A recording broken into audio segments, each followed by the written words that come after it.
Hey, everybody, welcome back to the show. We are one day away from the biggest election in our lifetimes. I believe, I don't know, maybe a little hyperbole, but I think it is absolutely the biggest election of my lifetime. I've been here 43 years, and I think this one takes the cake. It is important. So if you didn't take part in early voting, make sure that you get to the polls tomorrow.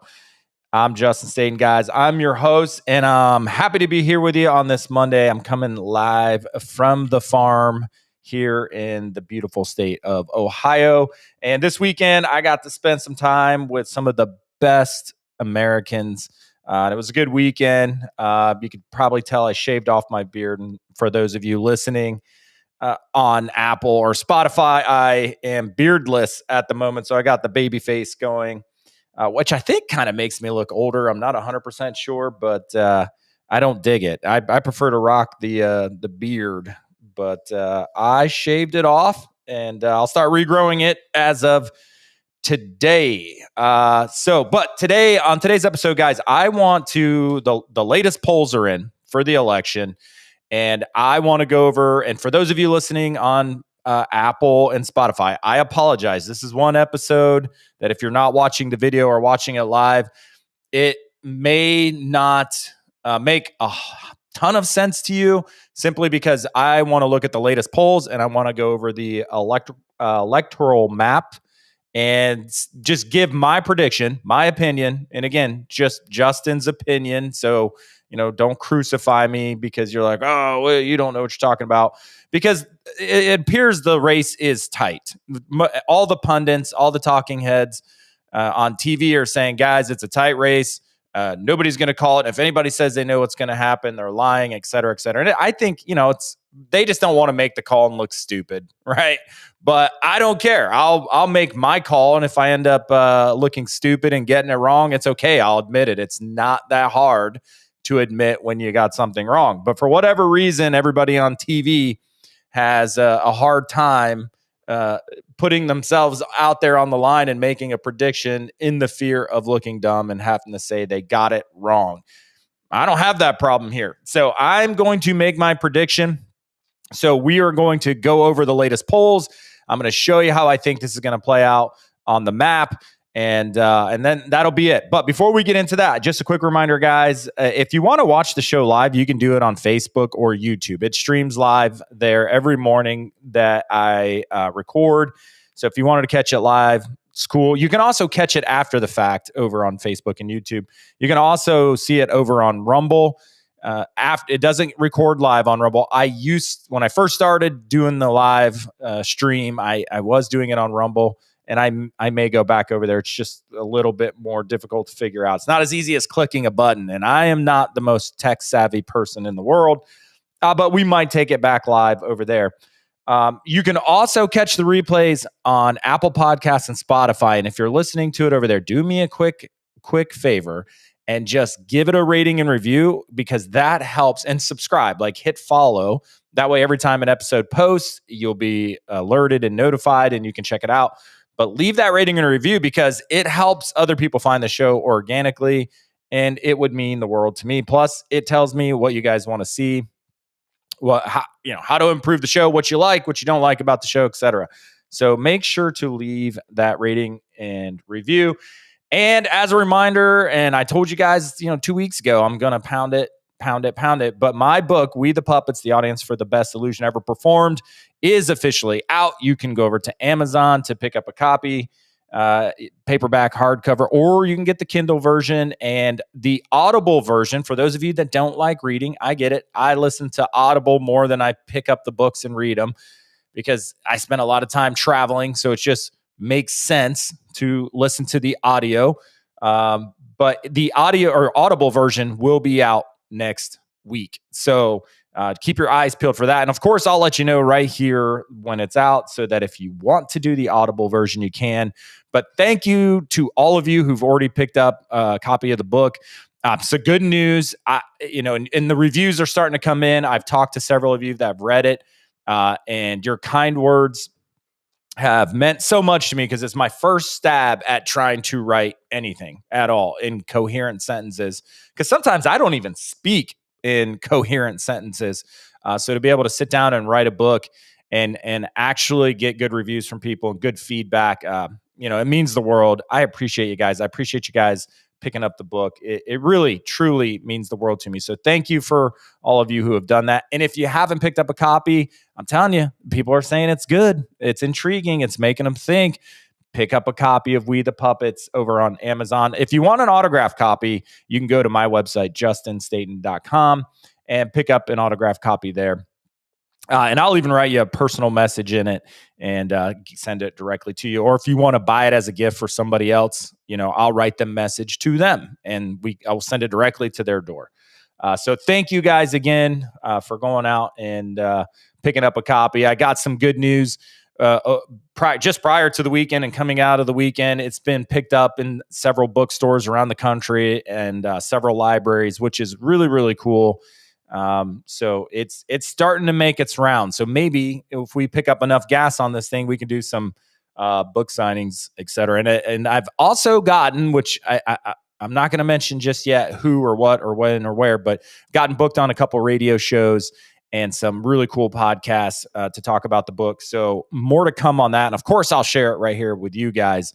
But thank you again for picking up a copy of We the Puppets. It means the world to me. All right, I've got my coffee. I've got my cougar. I'm ready to do this. I apologize if you're listening to this on podcasts and Spotify after the fact, because we are going to get into visuals, because I'm going to show you how I think this is going to play out on the electoral map. And I don't know why that is such a difficult word for me to say sometimes, but I'm going to keep the map big for those of you watching. But I will do my best for those of you on Apple and Spotify to explain exactly what we're looking at and what we're doing so that it's still worth listening to. But if you really want to check out my predictions, you can go over to YouTube, Rumble, or even Facebook and just look up Justin Staten. I'll be there. And you guys can see my predictions there. All right.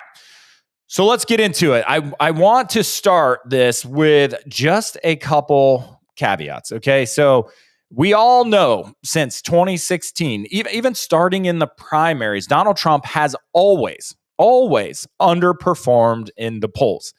And if you guys watched the episode a couple weeks back where I talked about the polls and the inherent flaws in the polls, you'll know that polls also over history have a tendency, they have these inherent flaws to oversample people who may be Democrat or lean left or may vote Democrat in a general election.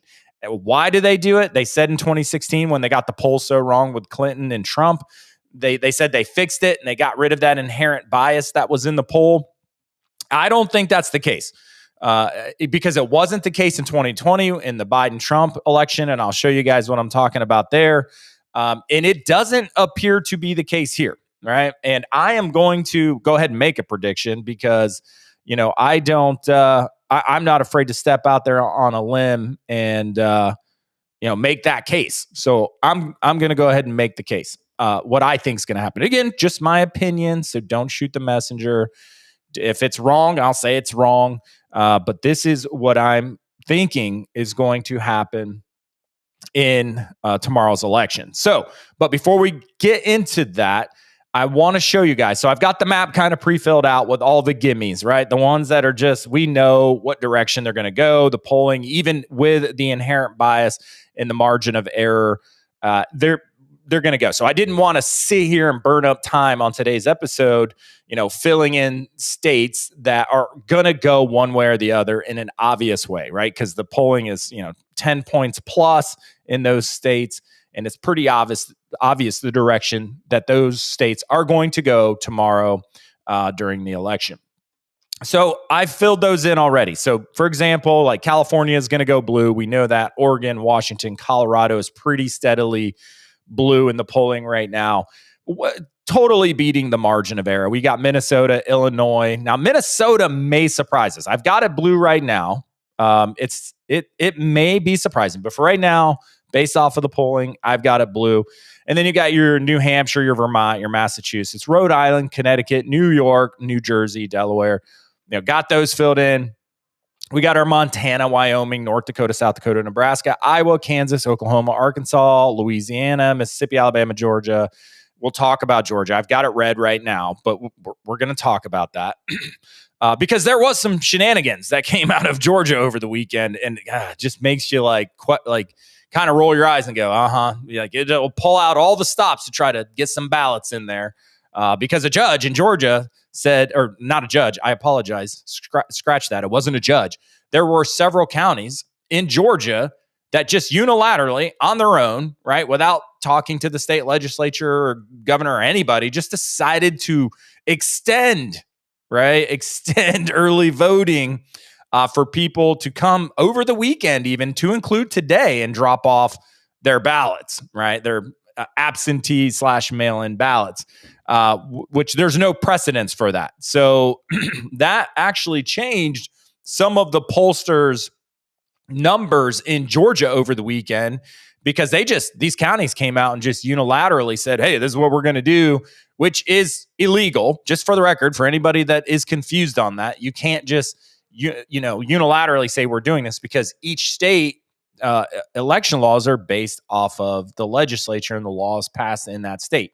And you have to, abide by the laws. You have to work within the confines of those election laws. And a couple really large counties down in Georgia just unilaterally decided on their own they were going to extend the ability for people to drop off ballots, okay, and vote early, which is crazy. So that kind of skewed the numbers over the weekend a little bit in Georgia. I still have it red, but I'll circle back and talk about that here in a second. But so I've got all the red states filled in.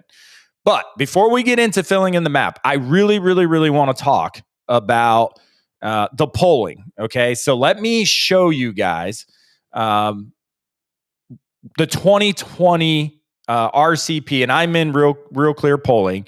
I want to show you guys the RCP averages for the 2020 election with Trump and Biden, because I want to point out what I believe is an inherent flaw in the polls and why I'm going to make my call and make my case for what I think is going to happen tomorrow.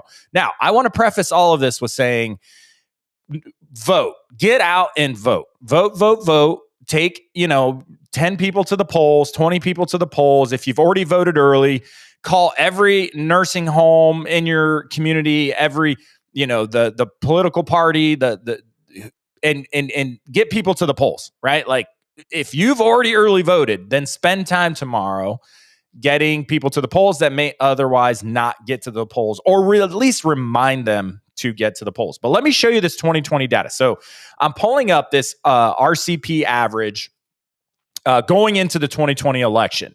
And I'm going to compare this here in a second to the current national average. Okay. So, but I'm using this to illustrate this inherent flaw in the polls, and how, because this inherent flaw exists in the polls, how Democrat candidates have to outperform this flaw. Because you've got two issues still with most of these polls. And for those of you who are like, super like analytical, whatever, or think that I just talk out of my ass, because some of you have accused me of that, and that's fine. One guy said, "Oh, this guy wears Walmart sweatshirts for his podcast and they're Amazon, just for the record, and he just talks out of his ass." And it's like, no, man, like, I'm college educated, just like, the majority of you people trying to talk some trash. It's all good. It's all good. I'm not a dum-dum. Yes, I do wear Amazon sweatshirts, and I love them because they're comfortable and they're cheap. And I buy my pants at Sam's Club. Why? Because they're simple and they're cheap. But it's not because I'm some lame brain loser who's recording from his mom's basement. That's not happening. So I'm going to give you why I believe this inherent issue is in the polls. And it is because they oversample Democrats. They oversample people who are college educated. They oversample people who are leaning left. And if you look at their methodologies and their polling data, you'll see it every time. They even talk about it. And then they'll give you the margin of error for each one of those categories where they think they may be overpolling. And I just believe it's an inherent flaw in their polling. So it is going to skew to the Democrat every time. And when you look at Trump's run in 2016 and 2020, and I'm going to talk about 2020 here in a second, and now this year, because of that inherent flaw, and there's one other issue I'm going to mention here in a second, he underperforms in the polls every single time he has run, to include his initial primary run. And the Democrats have overperformed in the polls, which creates a situation where it looks like it could be a close race or a tie or a blowout. And it never goes that way because of this inherent flaw. And the other thing is there are still a lot of shy Trump voters out there that simply will not respond to these polls. And when they are responding or they pick up the phone and they realize it's a pollster, most of them will not admit, even over the phone, that they are going to vote for Trump. And I think that you're going to see that phenomenon. My prediction is that phenomenon is greater this year than it was in 2020 and 2016, where people are quite literally saying on the phone, I'm not voting for Trump. And I actually believe this time around, there's several Democrats who are not admitting they're voting for Trump, but are going to end up voting for Trump because the economy is so bad. Harris is such a bad candidate. They've had to prop her up. I mean, it's been horrible. When you look at the campaign side by side, it's no question that the Trump campaign has the momentum. But let me show you these 2020 polls. So the final results of the RCP average going into the 2020 is Biden was plus 4.5% average. And when you look down this list, it is of all the polls that went into that average, it is Biden up 7.2. His RCP average up to between October 25th and November 2nd was 7.2. And then his final results were 4.5. So I needed to make sure I clarified that. But going into the election day, his average across the board was 7.2. And if you go down the list, you'll see Biden plus 10, Biden plus 4, Biden plus 7, plus 10. Only a couple was he not overperforming the margin of error. For example, the Rasmussen poll back in 2020 going into the election, he was plus 1. And there were a couple others where he was just barely kind of beating the margin of error. And that was the IBD poll at plus 4 and the Hill Harris X poll at plus 4. And then, of course, that Rasmussen where he was plus 1. And so, Biden went in with a 7.2. Now, I bring this up and I told you about the inherent flaw because it is the way I look at these polls, right, wrong, indifferent. I'm sure some brainiac out there will tell me I'm crazy or stupid or whatever, have no logical reasoning. I do. It's just my reasoning. And if you don't like it, that's fine. Don't listen to the show or just keep your comments to yourself. I don't care either way. But I think that the inherent flaw here that the Democrat candidate has to, at a minimum, outperform the margin of error to actually be leading in the polls, right? So, for example, Biden back in 2020 was beating the margin of error in almost every single poll. He was outperforming, at least at a minimum, the margin of error. And then what ended up happening in 2020 is it ended up being a much closer race than anybody ever anticipated. Back up to 2016 with Hillary Clinton. Hillary Clinton ended up, her average at the end did not end up beating the margin of error, but there were certain polls in 2016 that showed her with a 10-point lead in a lot of places, and Trump ended up winning, right? So he underperformed or outperformed the polls, and she underperformed the polls, which was the most glaring example in modern history, at least since I've been watching presidential elections. That election of 2016 was the clearest example of the inherent bias in these polls. They've claimed they fixed it. I don't think they have. I really, really, truly do not believe this thing has been fixed. So now let's go and look at we're in the top battleground states. Let's go look at the average national average right now in the polls. And going into the election, Trump right now is point or plus point zero or 0.1. Geez, Justin, I might need some more coffee. Let me take a swig of my coffee real quick here. So you can see going into this election, Trump, who was always underperformed or overperformed the polls, is now ahead in the average. And if you go down this list of polls, you'll see NBC News, it's a tie. New York Post poll, it's a tie. Those are not conservative outlets, guys. We all know that. Well, New York Post leans conservative. Sorry, I was thinking New York Times. But their New York Times Siena poll is also a tie. So, but NBC News, not conservative, right? New York Post leans conservative. Tie. Emerson, Trump +1. TIPP, Trump +1. Emerson, Trump, or is a tie. ABC News, which is laughable because they're always wrong, has Harris +3. But again, not beating the margin of error. So even ABC, who is, I don't know, probably one of the most unreliable, is +3, right? And they always poll Democrats way more than Republicans. So, and they'll be completely wrong, but she's not beating the margin of error. Trump and Yahoo News poll, or I'm sorry, Atlas Intel, who actually is very, Atlas is pretty accurate. It has Trump +2. Yahoo News has Harris +1, not beating margin of error. Morning Consult, Harris +2, not beating the margin of error. Forbes, Harris X has Harris +2, again, not beating the margin of error. And then Rasmussen has Trump +2. CBS News, Harris +1, not beating the margin of error. And then New York Times, CNN, all ties. And then Wall Street Journal has Trump +3, CNBC, Trump +2, USA Today, Soulfolk, Harris +1, not beating the margin of error. And Fox News, Trump +2. So you can see going in to this election, for the first time ever where Trump was running for office, he is leading the average national polls going into election day.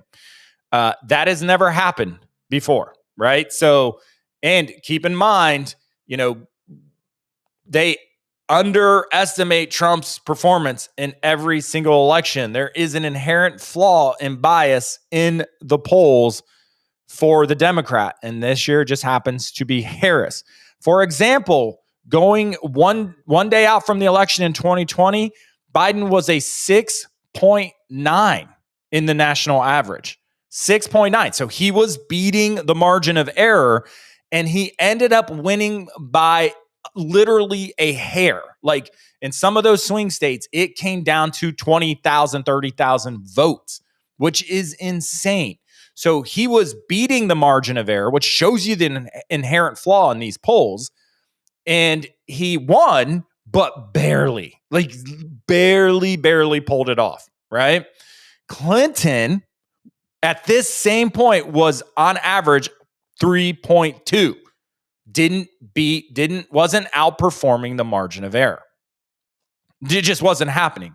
Harris right now is down. Now Trump has 0.1, right, point lead, but he's always been underestimated in the polls. Always. And so that means any lead for Donald Trump is significant. It is significant. A poll came out just prior to the weekend that asked America, do you think we're on the right track? And over 70%, or I think it was 78% said, no, we're on the wrong track. So when you look at some of these polls, right track, wrong track, and you look at the election polls and you see Trump with a lead going into election day, this could be interesting. Very interesting. In my personal opinion, and the way I view this, knowing the inherent flaw in the polls and everything else, is that unless Harris is consistently beating the margin of error, she is losing and losing by a lot. That is my prediction. Like, it is not close because every Democrat since Clinton, Biden, and even if you go back to the Obama years and the Bush years, you had the inherent bias in the polls. And when the Democrats won, they always outperformed the margin of error. And it's just simple. You go back and look at that pattern over and over and over again. That's what I see. I could be wrong, but that is the pattern I see over and over again. When the Democrat won, they outperformed the margin of error of all the national polls. When they lost, they didn't. Right. And if we just go back to 2020, Biden was plus 6.9, almost 7 points up going into election day.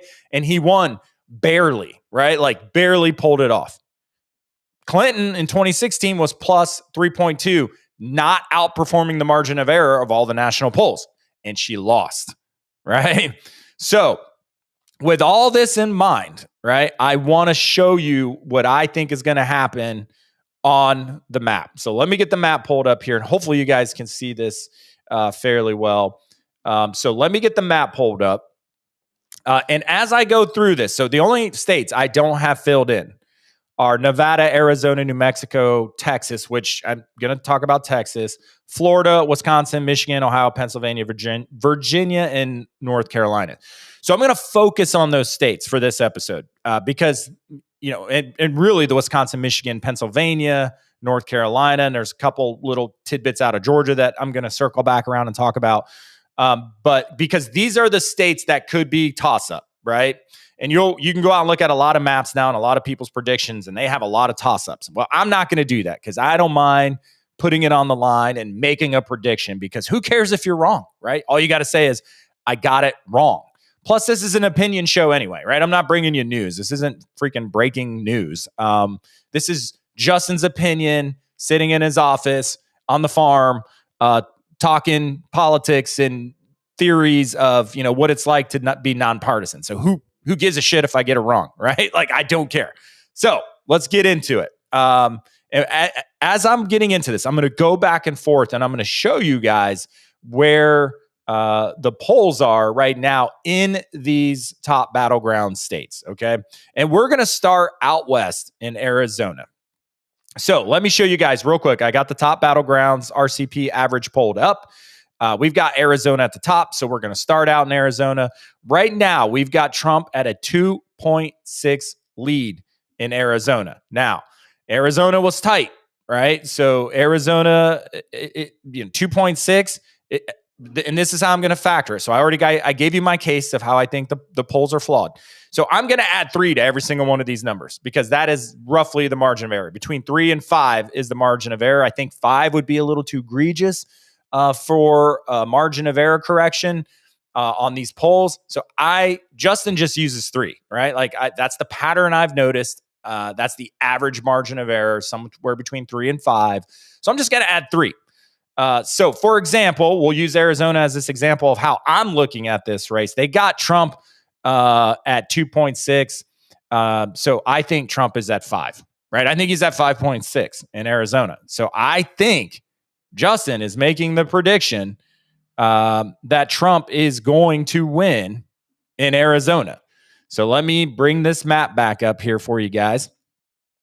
So if that's my prediction, let me go in here and update this Arizona to Trump. Now I'm going to keep it light red, but I feel that he's a 5-point lead in Arizona. I think Arizona is coming out hard and fast, and I think he is going to take Arizona. So now let's talk about Nevada. They've got Trump right now up in Nevada, the latest polls, at a 1-point lead in Nevada. Okay, so again, with my theory, I think it's 3. So I think Trump is up by 4 in Nevada. So I think Trump wins Nevada. So I'm going to go ahead and give it to him, but I'm going to make it light red. All right. So at that point in the game, we've got everything else filled in. Harris would be at 208, and Trump would be at 163. But we're going to keep going. And, there's some big states I had, like Texas, Florida, for example. I'm going to talk about that here in a second. But let's keep going. So Texas, for example, is not really a battleground state. I only left this blank to remind myself. Let me get back over here to the map. To remind myself that there has been a lot of migration into Texas. I think Texas is going to go big for Trump this year. So he'll get all 40 electoral votes there in Texas, right? But the migration going into Texas, guys, Texas, if they don't do something significant, could be a purple state in 10 years. Like legitimate. Austin, a lot of people from California moved into Austin and other parts of Texas. And if Texas doesn't do some stuff, like it could become purple, it could become a blue state. Because it could shift the population there enough to make that happen. So Texas, if you're paying attention, you're probably 10 years out from turning purple. And if you don't want that to happen, you better start making some significant changes. And isn't that crazy how like California is one of the like worst states in the country as far as like, government and taxes. And that's why everybody is leaving and going to Oregon and Washington and Idaho and Montana and Utah and Arizona, New Mexico, Texas. Like all these people and then they bring the same political opinions and views into those states and they just start to go downhill. And I cannot figure that out. Why? It's like you left the state for a reason because it sucked. It was horrible.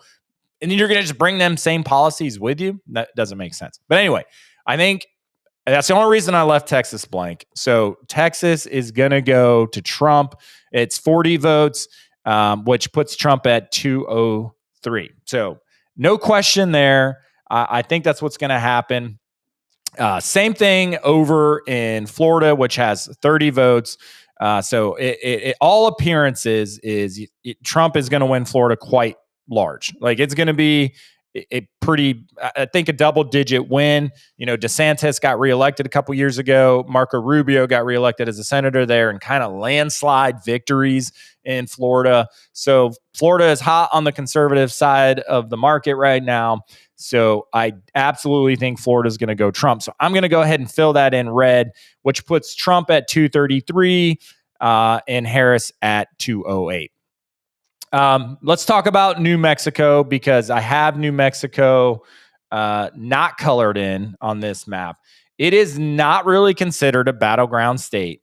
But the reason I didn't color it in just yet is because I genuinely believe it's going to be tighter. So there's several races out there, guys, that I think, based off of the polling, are going to be much tighter tomorrow than anybody anticipates. And I think New Mexico is going to be one of those. I don't think it's going to be a tranching for Harris in New Mexico. Do I think Harris is going to win New Mexico? Yes, I do. I'm going to make it light blue. But I think that's going to be a tight race.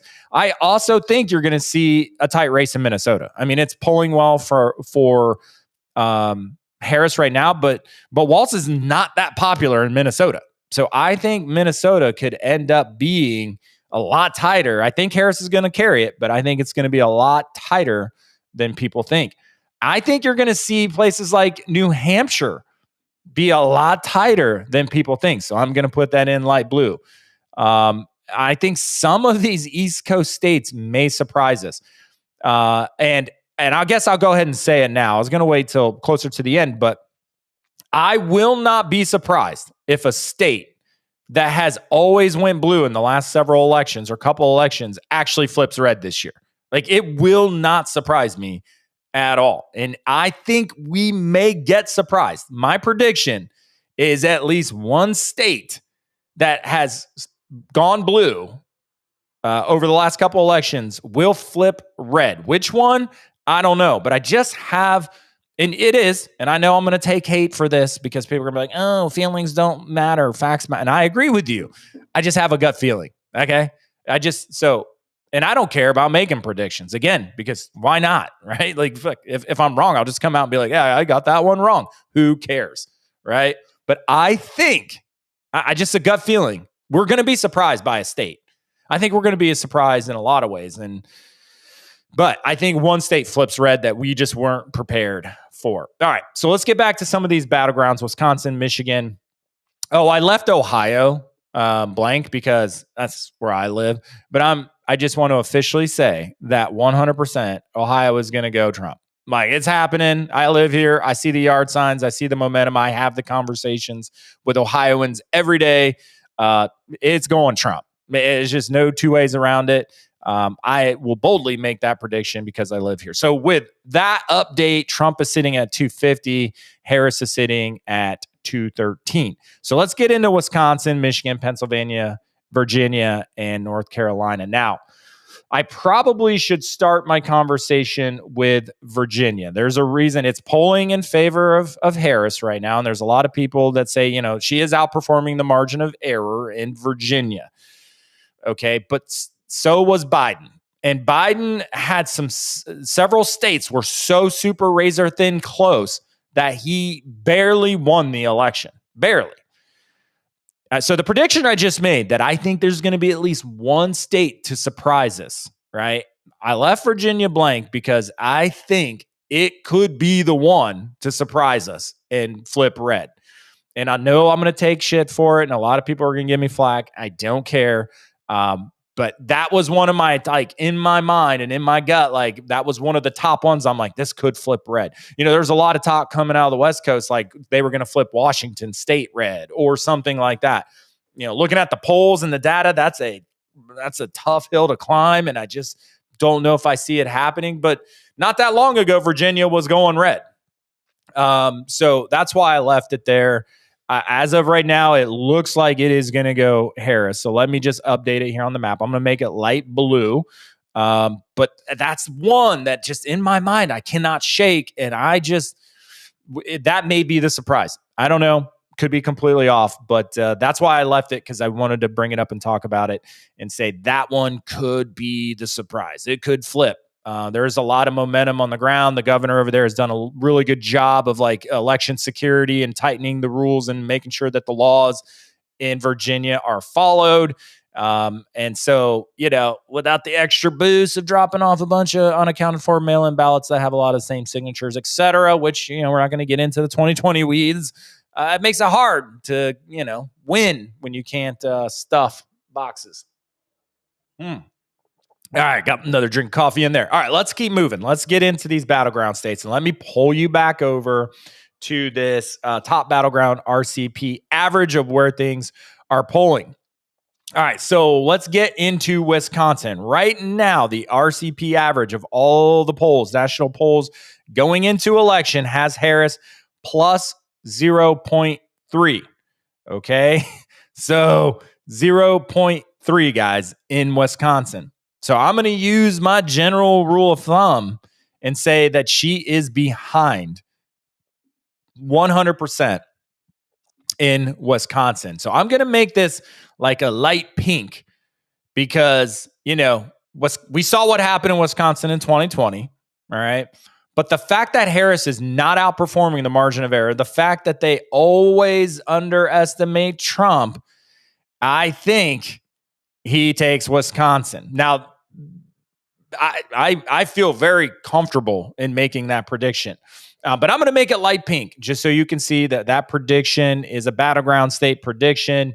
And it currently, the last polls show Harris barely with a lead in Wisconsin. But given all the reasons we've talked about previously, I think it goes to Trump. Oh, I wasn't even showing you the map. My bad. So if we go over here and look at the map, so you can see I made Wisconsin light red. Right? Very, very, very, very light red. All right, now let's jump back over here. Michigan is next. And right now, as of November 3rd, it has Harris as a 0.9 lead. Okay, 0.9. Again, not beating the margin of error. She is not outperforming the margin of error in that state. And historically, what I've seen is if the Democrat specifically is not outperforming, then they will. And hey, thanks, V. I just got your message, man. Appreciate you. I'll give you a call later. Sorry, I just got a shout out on my phone from good buddy of mine, and he's watching. And thanks, V. I really appreciate you, man. But if the Democrat is not outperforming the margin of error, guys, as I said earlier, they typically lose because, they've underestimated Trump so often that in these races ended up being close. 2020, it was super close, and Biden was outperforming the margin of error. 2016, Clinton was not, and she lost. Harris is not outperforming the margin of error here. .9 is not enough. So when you look at the Michigan race, guys, let me go back over here to the map. When you look at this Michigan race, it's so close. She's not outperforming the margin of error. I think it's leaning Trump. And at this point, what we have filled out, Trump is at 260 and Harris is only at 226. So if I spin Michigan to that side, that's all Trump needs. And I'm going to make it light red. That's all Trump needs. He's at 275 right there. So if Wisconsin, and I'm very confident in the rest of the map here, right? I'm very confident the rest of the map is going to go the way it goes. So if Trump, performs like I think he is performing in Wisconsin and Michigan, it's over. Trump wins 275.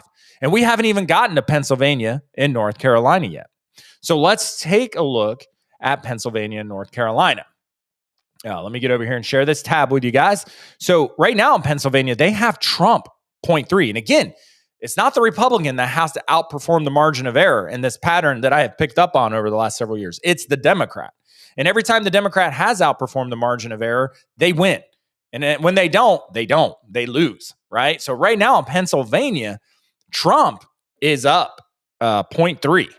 And again, they underestimate him exactly. So I'm going to say he might have a 3-point lead, somewhere between 1 and 3, right? I think he's leading in Pennsylvania.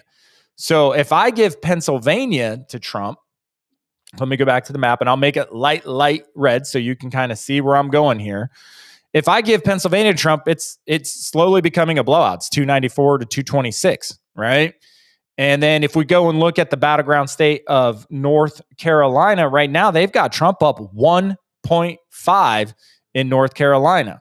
So, I go in and give North Carolina light red to Trump. Now it's 310 to 226, right? And now let's talk about Georgia. I left it bright red. But if you, let me go back in and look at Georgia. So they got Trump up 1.9. Now, some of that changed. There were some polls that actually dropped dropped is the wrong word. They had to make adjustments to their polls because of the decision of some of these counties in Georgia over the weekend to extend early voting, which is crazy, criminal probably. But it messed up the methodology and they had to adjust their polls. They had to increase the margin of error. But in my assessment, that doesn't go well for Harris unless you're literally stuffing ballots into a box that aren't legit. There's no way that helps Harris extending the margin of error because Harris has to outperform the margin of error. It's simple. So if we look at Georgia the same way, even with the margin of error increasing because of the decision of some of these counties, and I'm going to go ahead and make Georgia, let me go here. I'm going to make Georgia light red here. So if Georgia goes the way of the most recent data out of Georgia, Trump also carries Georgia. And guys, this is what I talked about a week ago. Took a lot of static for it when I said this could be an electoral blowout. It has all the makings to be an electoral blowout. But let's go back to some of these. And I forgot to share the map. My apologies. So I put Georgia light red. Guys, sorry.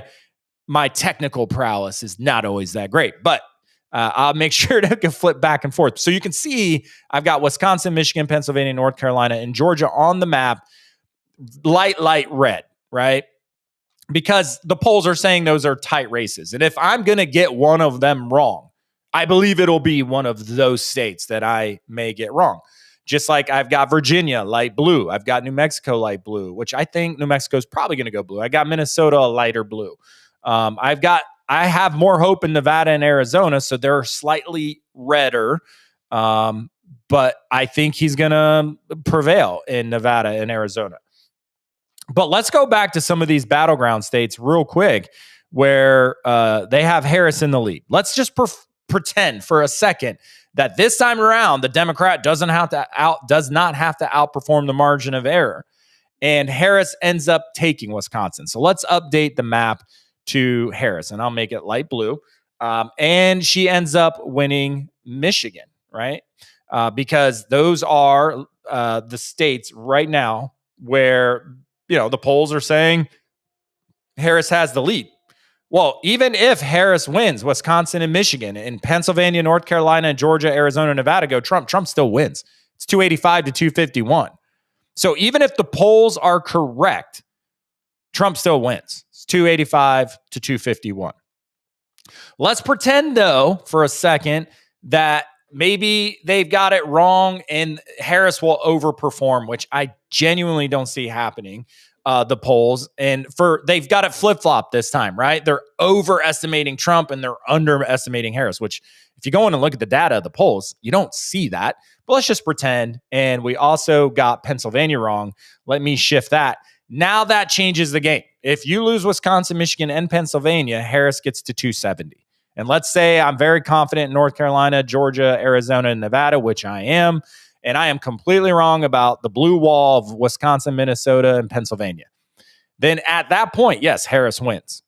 And that's why you've seen the campaigns going in and out of Pennsylvania every other day, right? Why they've been going in and out of Michigan every other day, and why they've been going in and out of Wisconsin every other day. But let me just show you this. If I'm right, and there is one state that flips red that we are not anticipating, and let's just pretend for a second it's Virginia, and I switch that to a light red. Guys, even if Harris wins Wisconsin, Michigan, Pennsylvania, and one state like Virginia flips that we were not anticipating and kind of shocks the world, Trump wins 279 to 257 in the event Virginia flips. Now, there are a lot of people that are going to raise hell with me over that and say, dude, like, there's no way that's going to happen. Virginia is not going to. And I'm just saying, well, let's wait and see. It could happen. It could happen. It may not, but I don't mind putting it out there on the line to get it stepped on, if you know what I'm saying. So, because if I'm wrong, I'm wrong. And I'll just say, oh, shit, I was wrong. I don't care. God, you know? But let me go ahead and flip this back to blue. Let's just pretend Virginia is going to stay blue. And I'll make it a light blue. But in that event where Harris carries Wisconsin, Michigan, and Pennsylvania, and every other state that we just talked about stays, then Harris will win. But that, guys, is not what I'm seeing in the polls.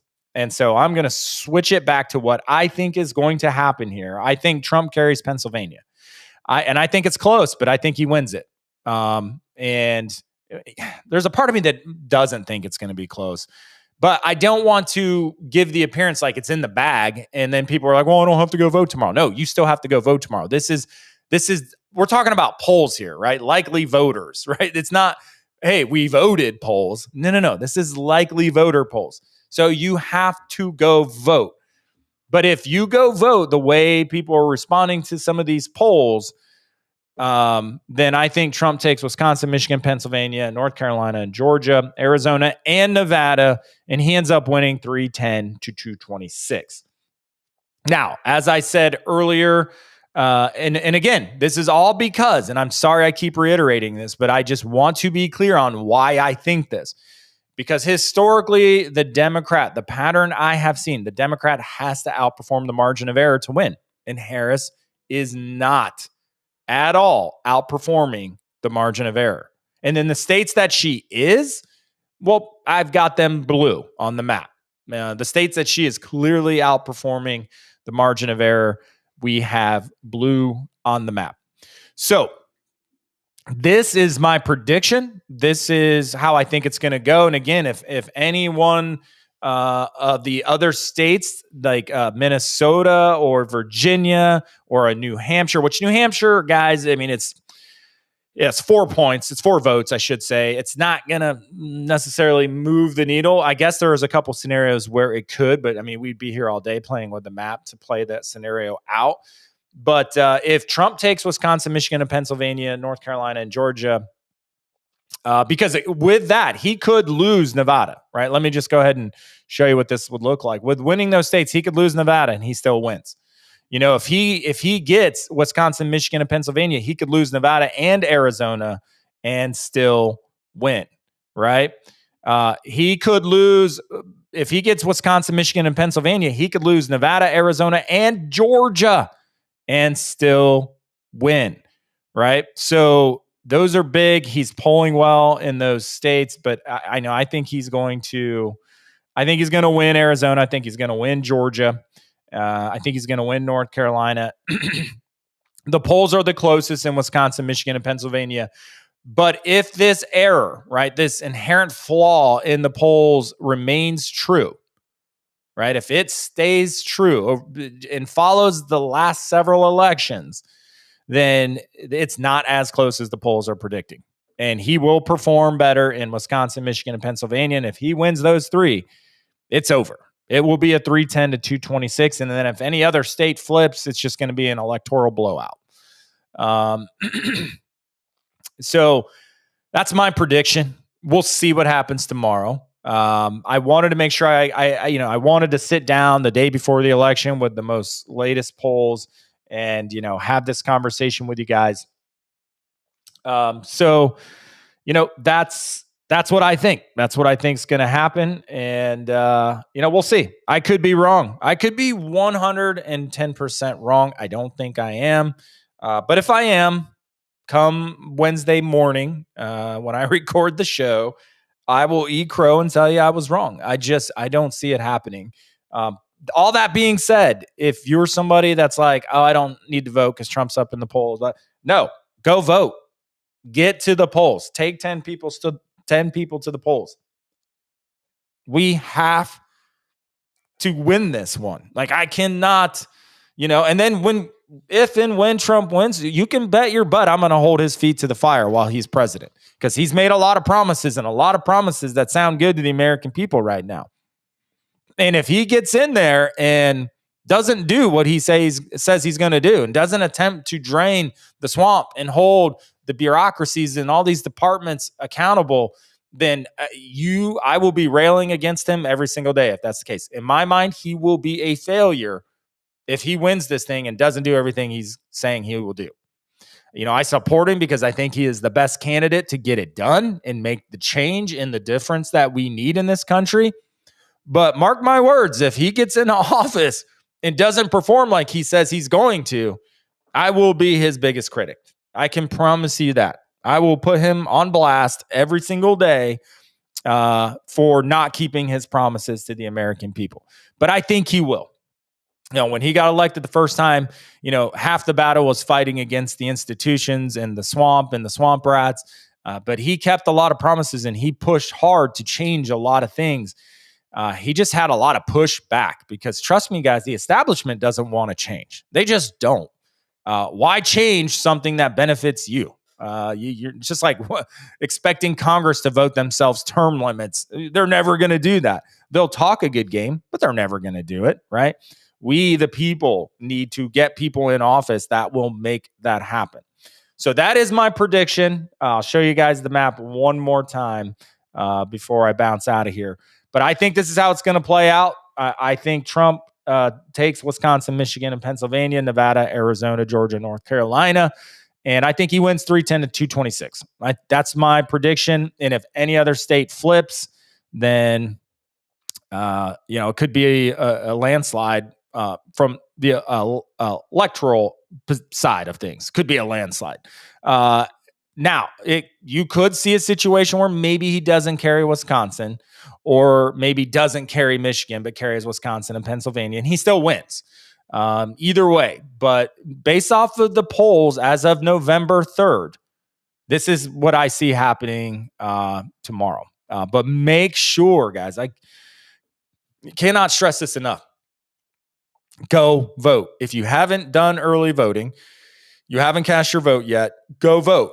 If you did early vote, you should be working tomorrow to help get people to the polls. If nothing else, call them, text them, 10, 20 people that you think might be on the fence from voting, and make sure they get to the polls. It's so important that people get to the polls. So that's my prediction, guys. And we'll see what happens. If I'm wrong, I'm wrong. I think I'm going to be right. We'll see. But that's it, guys. That's all I have for today. I've got a crazy busy day today, getting stuff done, because tomorrow it's election day and I am focused on nothing but the election tomorrow. So I got a long laundry list of things to get done today, but I appreciate you guys coming back for another episode.